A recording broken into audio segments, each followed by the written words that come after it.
मेरे प्रिय मित्रों, नमस्कार।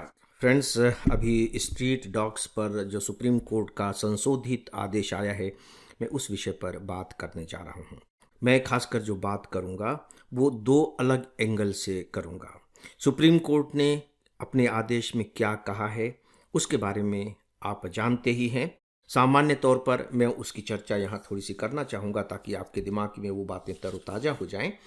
सुप्रीम कोर्ट ने कहा है कि जो पशु प्रेमी हैं वो आवारा कुत्तों को गोद ले सकते हैं, उन्हें गोद लेने की छूट है, लेकिन उनकी जिम्मेदारी होगी कि जो कुत्ता गोद लिया है वह सड़क पर वापस नहीं होना चाहिए। लेकिन जो सबसे महत्वपूर्ण बात सुप्रीम कोर्ट ने कही है वो ये, आपको मालूम है कि इससे पहले सुप्रीम कोर्ट ने आदेश दिया था, यानी कि जो कैपिटल रीजन का जो क्षेत्र है वहाँ जितने भी कुत्ते हैं उन कुत्तों को पकड़ करके आश्रय स्थल में डाला जाए, उनकी व्यवस्था की जाए, इस तरह की बातें की थी। इस पर हम लोगों ने विस्तार से बातें डेली ऑडियो लेक्चर के अंतर्गत की हैं। बाद में कुछ जो एनजीओ और पशु प्रेमी थे वो सुप्रीम कोर्ट के पास गए कि आप अपने इस आदेश पर पुनर्विचार करें, और सुप्रीम कोर्ट ने फिर उस पर पुनर्विचार किया। पुनर्विचार करने के बाद अभी सुप्रीम कोर्ट ने ये नया आदेश दिया है। उसके तहत जो बहुत ही महत्वपूर्ण बात कही गई है, सबसे महत्वपूर्ण बात कही गई है, वह कुल मिलाकर के यह कि जितने भी आवारा कुत्ते हैं, आवारा शब्द का मैं इस्तेमाल कर रहा हूँ, माफ़ कीजिएगा, जो स्ट्रीट डॉग हैं उनको, जो सुप्रीम कोर्ट ने कहा था ना कि उन्हें आश्रय स्थल में रखा जाए, उनकी नसबंदी की जाए और डी वार्मिंग और टीकाकरण के बाद उनको उसी इलाके में छोड़ा जाए जिस इलाके से उन्हें पकड़ा गया था। यानी कि जिन स्ट्रीट डॉग को गिरफ्तार करने की बात कही गई थी, अब उन्हें स्वतंत्र करने की बात कही गई है। लेकिन डीवार्मिंग करने के बाद, उनके टीकाकरण के बाद और उनकी नसबंदी करने के बाद, ये इसका सबसे महत्वपूर्ण पक्ष है। लेकिन इसके साथ ही साथ उसने दो तीन बातें और भी कही हैं कि अब इनको आप छोड़ देंगे, छोड़ने के बाद क्या होगा, ये फिर भूखे रहेंगे और फिर लोगों को काटेंगे। इसके बारे में भी सुप्रीम कोर्ट ने कुछ आदेश दिए हैं। सुप्रीम कोर्ट ने कहा है कि जितनी भी नगर पालिका हैं उन्हें कुत्तों के लिए डेडिकेटेड फीडिंग जोन बनाना पड़ेगा। डेडिकेटेड फीडिंग जोन का मतलब है कि एक ऐसा क्षेत्र जो कुत्तों को भोजन कराने के काम आएगा, उस क्षेत्र में ही कुत्तों को भोजन दिया जाएगा। और सुप्रीम कोर्ट ने इसके साथ यह भी कहा है कि जो लोग कुत्तों को सड़कों पर खाना खिलाते हैं वो इसे बंद करें, और यदि वे ऐसा करते हैं तो इस पर बाकायदे दंडात्मक कार्रवाई की जाएगी। फ्रेंड्स, एक सूचना है, एफआईएस का एक मोबाइल ऐप है। इस पर आपको आईएएस की तैयारी के लिए रोजाना 10 न्यूज़पेपर्स के चुने हुए एडिटोरियल कमेंट्स और आर्टिकल्स पढ़ने को मिलेंगे। आप इस पर करेंट अफेयर्स पर बेस्ड मेरा डेली ऑडियो लेक्चर भी सुन सकेंगे, और इसके अलावा आपको और भी बहुत कुछ मिलेगा, वह भी सब कुछ फ्री। तो आप बिना देरी किए इस ऐप को एंड्रॉयड या अपने एप्पल डिवाइस पर इंस्टॉल कर लें। इसके साथ ही साथ सुप्रीम कोर्ट ने एक दो और भी महत्वपूर्ण बातें कही हैं। सुप्रीम कोर्ट ने कहा है कि सभी नगर निकायों को अपने यहाँ के डॉग शेल्टर की संख्या, पशु चिकित्सक, कुत्ता पकड़ने वाले लोग, कुत्ता पकड़ने के विशेष वाहन और पिंजड़े आदि की संख्या बताने का निर्देश दिया है, यानी कि वे इनकी संख्या बताएं। साथ ही साथ सुप्रीम कोर्ट का यह भी कहना है कि प्रत्येक नगर निकाय एक हेल्पलाइन नंबर जारी करेगा जिसमें इन आदेशों के उल्लंघन की शिकायत की जा सकेगी। दोस्तों, जो पहला आदेश है, अगर इससे आप तुलना करेंगे तो इसमें आपको दो परिवर्तन दिखाई देंगे।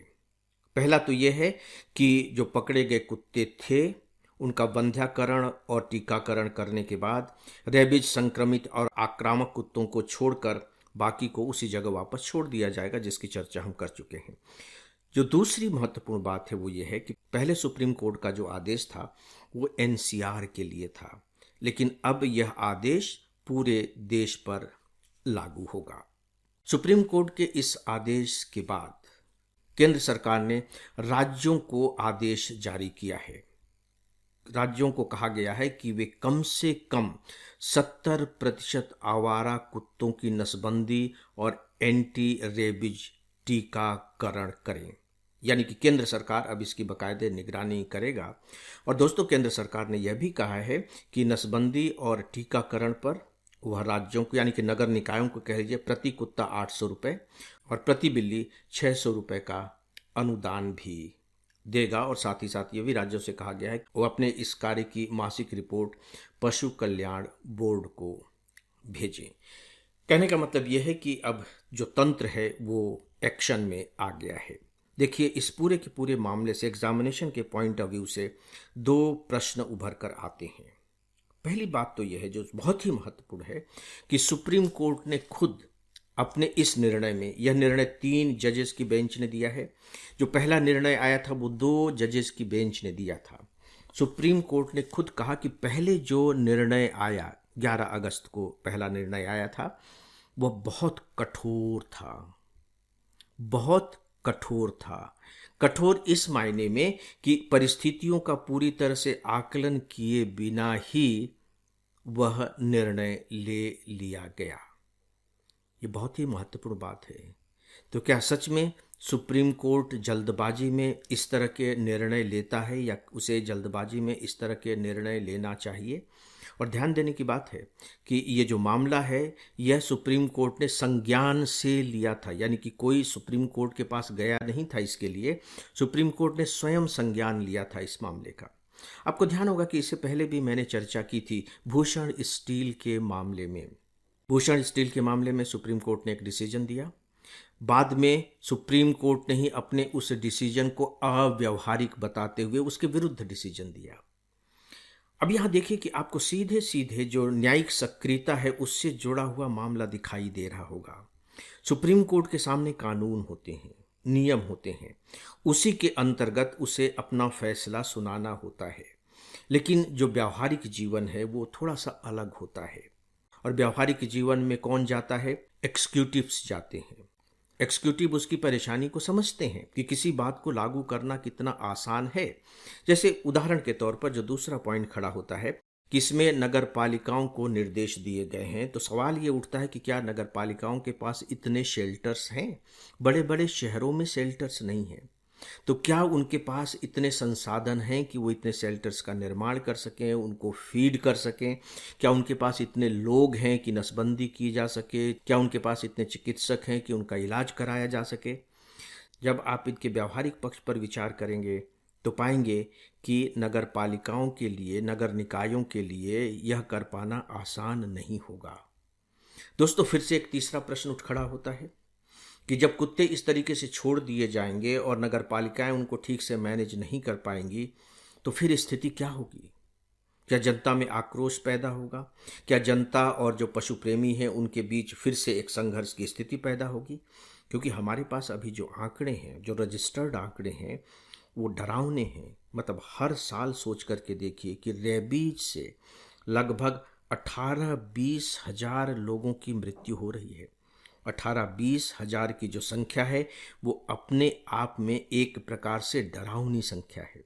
जब कुत्तों को फ्री छोड़ दिया जाएगा और उनकी व्यवस्थाएं नहीं हो पाएंगी तो फिर से सवाल ये उठेगा कि कोर्ट के आदेश का क्या हो रहा है। तो यहाँ फिर से कंटेम्प्ट ऑफ कोर्ट आपको दिखाई देगा कि कोर्ट के आदेश का पालन नहीं किया जा रहा है।